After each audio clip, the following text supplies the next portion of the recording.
कोणी लोकमान्य टिळक मला म्हटलं का मी पहिले हे पॉम्पलेट त्याच्या हातात देतो, ते पॉम्पलेट वाचल्यानंतर ते म्हणतात बरोबर आहे, म्हणजे जो मला भेटतो तो माझाच होऊन जातो. मग मी सुद्धा गणपतीचे 2 मंदिर बांधले प्राणप्रतिष्ठा सहित. हे पावन गणपती मंदिर जे महानगरपालिकेजवळ आहे आपल्या.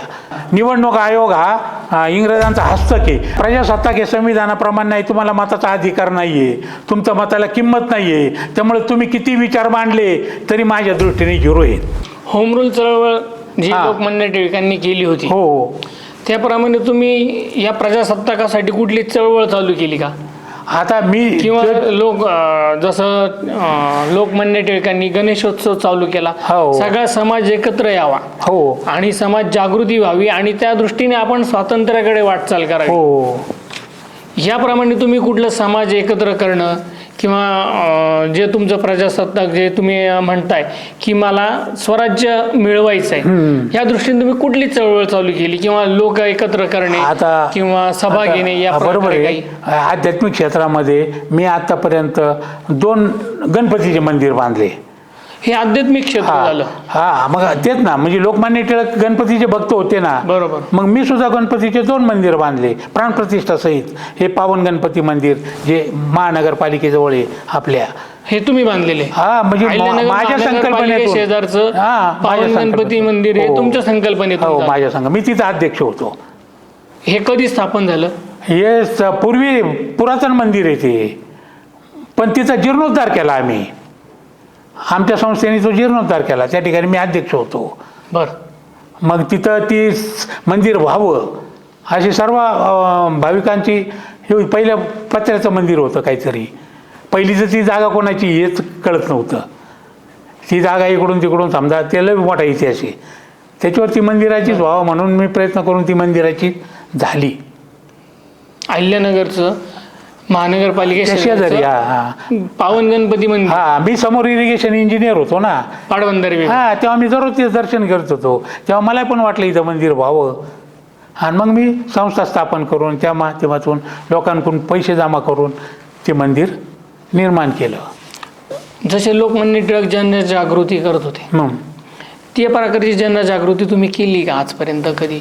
हा, माझी जनजागृती चालूच आहे. आणि तुम्हाला दाखवलं नाही हे पॉम्पलेट. कोणी लोकमान्य टिळक मला म्हटलं का मी पहिले हे पॉम्पलेट त्याच्या हातात देतो, ते पॉम्पलेट वाचल्यानंतर ते म्हणतात बरोबर आहे, म्हणजे जो मला भेटतो तो माझाच होऊन जातो.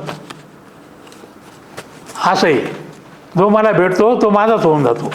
म्हणजे माझं म्हणजे लोकमान्यच आहे माझं. बरोबर. मतच तसं आहे. भले तो कोणत्या जाती धर्माचा असू द्या, तो मला भेटला का तो माझाच होऊन जातो. म्हणजे माझं मान्य करतो तो. फक्त हा इलेक्शन कमिशन माझं मान्य करायला नाही तयार. आणि त्यामुळे या मतदान पद्धतीमधून सगळा घोटाळा आहे. यामुळे सुराज्य निर्माण होत नाहीये.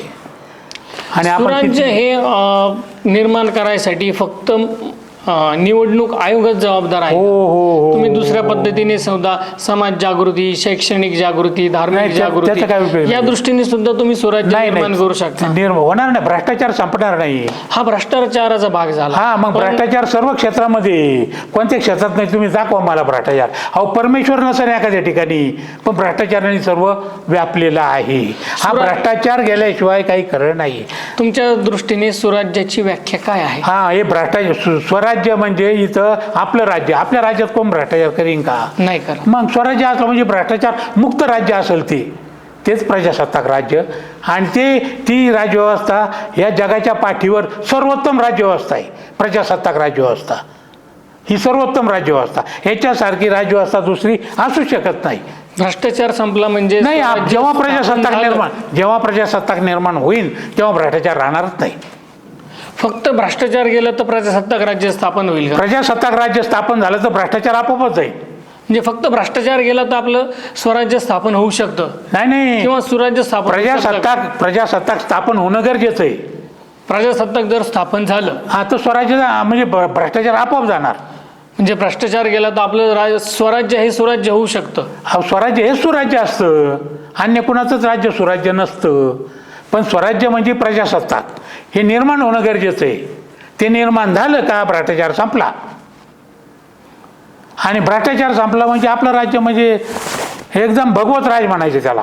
भगवत राज. पण जर समजा जरी भगवत राज आलं पण मला एक सांगा, आत्ता रिसेंटली बीड जिल्ह्यामध्ये एक घटना झाली. हम्म, मुंडे नावाची आपली एक डॉक्टर भगिनी हम्म, जिने आत्महत्या केली, हम्म, जिच्यावर एका पोलीस कर्मचाऱ्याने अत्याचार केला आणि त्यांच्या ती जिथे राहते हा, तिथल्या एका व्यक्तीने तिचा मानसिक छळ केला. हम्म, कोपर्डी येथे एका लहानशा चिमुरडीचा बलात्कार झाला. हो. तर हे तुम्ही जर स्वराज्यात जर चाललं तर तुम्हाला ते मान्य आहे का? फक्त भ्रष्टाचार नाही केला चालणार, आणि- नाही चालणार ते, मग तुम्ही या विरुद्ध काय आवाज नाही उठवता? चालणार ते. भगवत राज मध्ये ते तसं काही चालणार या नाही. विरुद्ध तुम्ही आवाज उठवता नाही का? नाही, जेव्हा स्वराज्य येईल ना त्यावेळेस हे आपोआपच लोप पावन.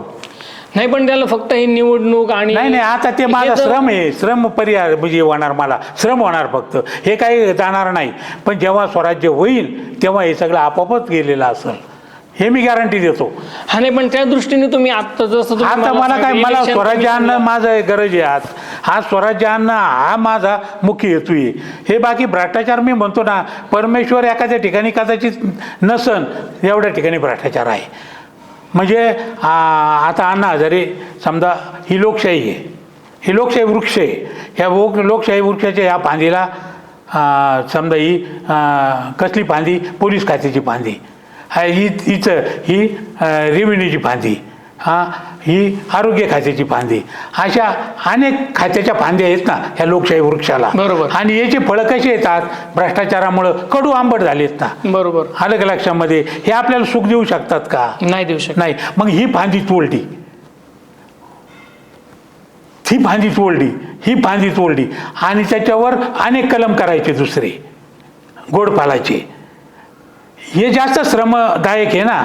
त्यापेक्षा मी म्हणतो मुळावरच कलम करायचा स्वराज्याचा, आणि मग जे स्वराज्याचा वृक्ष होईल ना त्याचे ते मधुर फळं असतील आणि ते आपल्या सर्वांना चाखायला मिळतील. हे आज जे भ्रष्टाचार निर्मूलन म्हणतात ना, अण्णा हजारे देतात, हे पाटबंधारे खात्यात एवढाचा भ्रष्टाचार, हे अमक्या खात्यात एवढाचा भ्रष्टाचार, हे लोकपाल बिल सादर करा. अहो पण याच्यामधून पुन्हा माहितीचा अधिकार, अलग लक्षामध्ये याच्यामध्ये अनेक लोक सामील झाले आणि त्याच्यामध्ये भ्रष्टाचार वाढत चाललाय ना, कुठं कमी झालाय? भ्रष्टाचार थांबण्यासाठी अहो, विचार बदलणं गरजेचं हा, असं मग वाटतं विचार का? बदलण्यासाठी मुळातच म्हणजे प्रजासत्ताक निर्माण होणं ही काळाची गरज आहे. मग यासाठी लोकांचे विचार बदलले पाहिजे का? अहो संविधानाप्रमाणे हे प्रजासत्ताक निर्माण नाहीच आहे. तुम्हाला काय सांगावं? मग कसं आहे हे प्रजासत्ताक? हा ना, प्रजासत्ताक हे संविधानाप्रमाणे नाही. तुम्हाला मताचा अधिकार नाहीये, तुमच्या मताला किंमत नाहीये. त्यामुळे तुम्ही किती विचार मांडले तरी माझ्या दृष्टीने झिरो आहेत, सरकारच्या दृष्टीने झिरो आहेत. कारण आपल्या मतालाच किंमत नाही. आपल्या मतावर हे राज्य निर्माणच झालेलं नाही. हे आपलं राज्य नाहीच आहे. कोणाच्या मतावर निर्माण झालं हे राज्य? हे आता एक इंग्रजांचं राज्य चालू आहे. आता हे निवडणूक आयोग हा इंग्रजांचा हस्तक आहे आणि तो भारतावर त्यांनी ठेवून ते गेलेले आहेत लंडनला निघून. आणि त्यांच्या ह्याच्यावर जे मांडलिक राज्य निर्माण झाले आणि त्यांनी खोटी मतदान पद्धती अवलंबली. आपल्याला सांगितलं तुम्ही अडाणी असल्यामुळं हे अशा मतदान पद्धतीद्वारे तुमच्याकडून मतदान करून घेतलं जाईल आणि तुमचा निवडणूक खर्च द्या.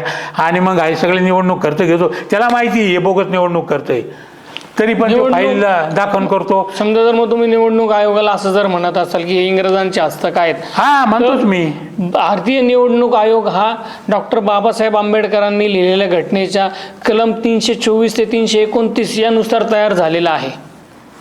भारतीय राज्यघटना हा, ही डॉक्टर बरोबर. बाबासाहेब आंबेडकरांनी हो. लिहिलेला हो. कलम 324 ते 329 बरोबर आहे. निर्माण झालेली पण आहे. माझं काय मत आहे? आणि याचे जे सर्व जे आहे बरोबर आहे. निवडणूक आयोगाने माझं काय मत आहे, तर मग ते हे- संविधान हातात घ्यावा आणि त्या संविधानानुसारच ऍक्टिव्हिटी करावी ना.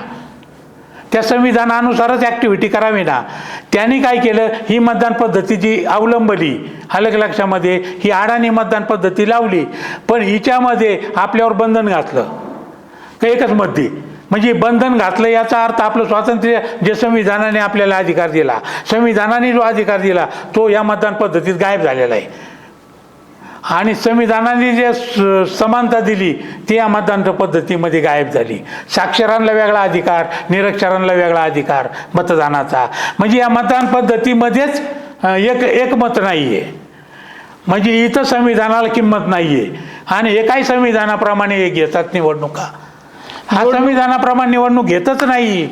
निवडणूक पद्धती सुधारली तर भारतात होणार हो, निवडणूक पद्धती सुधारली ना, प्रजासत्ताकाची निवडणूक पद्धती जी आहे, प्रेफरन्शियल वोटिंगचा अधिकार, म्हणजे तुम्ही दानशूर व्यक्तिमत्व देतो मानता तर तुम्हाला देता यायला पाहिजे, बोलतो तसं तुम्हाला वागता यायला पाहिजे.